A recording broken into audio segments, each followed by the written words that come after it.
olacaq. Bayaqki termaya bənzəri uşaqlar. Belə deyək, x kvadratını əvəzləyə bilirsinizsə, tam o hədlər qalacaq, digərlər qalmayacaq. Elə bir sən x-in yerinə kök altında x yazmalısın axı. 7-ci dərəcədən olanda burada 3 dənəsi çıxacaq, amma bir dənəsi necə sərdə qalacaq.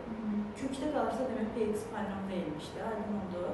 Ona görə, elə ki, 2-yə tam bölünən qüvvətlər qalır, tək qüvvətlər hamısı gedəcək. Məsələn, burada kubla versəydi, 3-ə bölünənlər qalacaqdı, yerdə qalanlar hamısı sıfıra aparmalısın. İdeyam çatdı.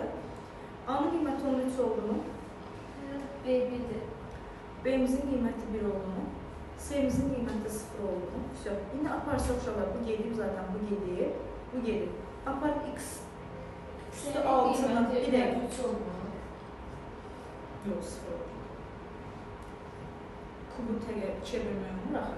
İndi bu x üstü altınsa, x kvadratının nə idi? Yəni, içindəki bir şey t olsaydı, t-nin kubu olacaq. Px-i qaytarmanda mən tapmaq istəsəm, olacaq, bu x-in kubu verəcək. Sonunda da bir dənə sərbəsədlər qaldı. A və B, C də getmişdi də.